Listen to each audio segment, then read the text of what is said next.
Donc, comme je l'ai noté ici, plus le prospect est froid et inconscient, plus le lead va être indirect. Et je vais vous montrer des exemples par la suite, ça va faire beaucoup plus de sens. Ensuite, pour les 5 stades de sophistication, donc en gros, le niveau de sophistication, c'est tout simplement ce qui va nous permettre d'adapter notre promesse. Il y a 5 niveaux. Le premier niveau, excuse-moi, c'est aucune concurrence. Donc, c'est la première fois qu'on propose une solution. Donc, on peut être très direct dans notre approche. Il y a peu de concurrents. Donc, d'autres font des promesses qui sont simples. Il faut juste faire mieux ou différent. Il y a beaucoup de concurrents, donc c'est un marché qui est saturé. Les promesses sont déjà connues. Il faut tout simplement ajouter des nouveaux mécanismes pour créer justement un effet de nouveauté et un effet qui est unique pour pouvoir se différencier des autres. Un marché très saturé, donc plus personne ne croit aux promesses classiques. Il faut réinventer le storytelling ou faire quelque chose de complètement différent. Et le marché ultra saturé, donc il faut vraiment faire un mélange de tout, un mécanisme unique qui est nouveau, un storytelling et aussi vendre une transformation qui est identitaire et pas faire une transformation au niveau du produit. Donc par la suite, encore une fois, je vais vous montrer des exemples. Mais en gros, le niveau de conscience va nous permettre de savoir quel type d'introduction on va utiliser et quel ton on va utiliser dans la VSL. Et le niveau de sophistication va nous permettre de savoir comment adapter notre promesse, s'il faut utiliser des mécanismes qui sont différenciants, une nouvelle idée.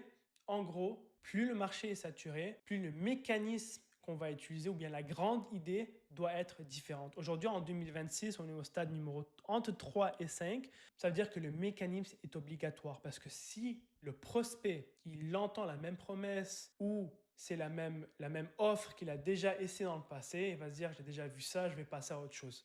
Ta VSL ne va pas convertir. C'est pour ça que c'est super important de passer beaucoup de temps sur ton avatar, le niveau de conscience et de sophistication et créer un mécanisme qui est unique, qui est nouveau, qui donne envie justement au prospect de continuer à lire la suite.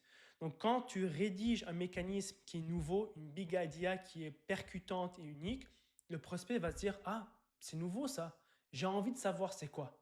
Ok, donc, tu veux créer cet effet-là dans ta VSL et dans les premiers mots de ta VSL. Alors, il y a plusieurs angles qu'on peut utiliser dans les introductions.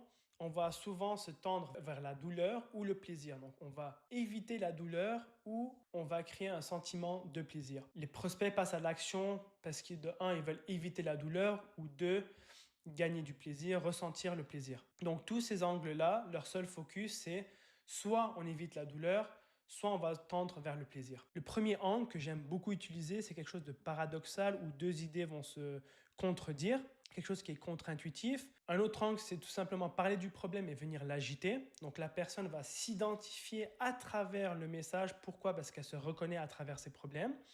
On va venir surmonter une fausse croyance. Donc on va péter une croyance qui est une croyance commune. Ensuite, on va tout simplement venir surmonter une fausse croyance. On va créer un angle de comparaison. Donc ça marche super bien. Il y a une VSL, une page de vente qui a généré des millions de dollars. Et c'est un lead justement qui comparait deux personnes qui vivaient exactement la même vie, mais chacune des personnes a pris un chemin différent. Et par la suite, ils ont abouti à des vies complètement différentes parce que le choix qu'ils ont pris était complètement différent.